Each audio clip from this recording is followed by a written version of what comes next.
పట్టు శ్రీరాములు గారు, పట్టు శ్రీరాములు గారు, అమర్ రహే పట్టు శ్రీరాములు గారు, అమర్ రహే పట్టు శ్రీరాములు గారు, అమర్ రహే పట్టు శ్రీరాములు గారు,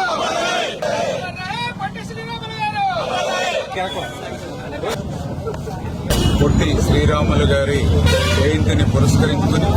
ఈరోజు పాలకొల్లు గాంధీ బొమ్మల సెంటర్ వద్ద తెలుగుదేశం, జనసేన, బీజేపీ నాయకులందరూ కూడా ఆయనకి ఘనమైనటువంటి నివాళులు కూటమి తరఫున అర్పించడం జరిగింది.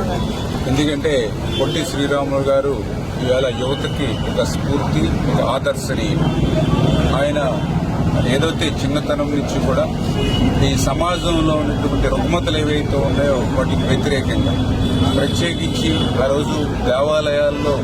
మరి ఒక బహుజనుల ప్రవేశం లేనిటువంటి స్థితిలో కూడా అన్ని దేవాలయాల్లోనూ కూడా బహుజనులకు ప్రవేశం ఉండాలని చెప్పి పెద్ద ఎత్తున పోరాడినటువంటి పొట్టి శ్రీరాములు గారు. అదేవిధంగా గాంధీజీ గారు ఇచ్చినటువంటి పిలుపు మేరకు అటు క్విట్ ఇండియా ఉద్యమంలో కానీ, ఉప్పు సత్యాగ్రహంలో కానీ ఇట్లా పెద్ద ఎత్తున స్వతంత్రోద్యమంలో పాల్గొన్నటువంటి మహనీయుడు పొట్టి శ్రీరాములు గారు. వీటన్నిటికీ మించి భారతదేశంలో భాషా ప్రయుక్త రాష్ట్రాల కోసం ఆ రోజు తెలుగు ప్రజల కోసం 58 రోజులు నిరవధిక నిరాహార దీక్ష చేసి ప్రాణాలను అర్పించినటువంటి వ్యక్తి మహనీయుడు పొట్టి శ్రీరాములు గారు. ఖచ్చితంగా ఆ పొట్టి శ్రీరాములు గారి యొక్క ఆశయ సాధనకు అనుగుణంగా ఏదైతే తెలుగు జాతి అభివృద్ధి కోసం ఆయన ఏ రకంగా అయితే ఆకాంక్షించాడో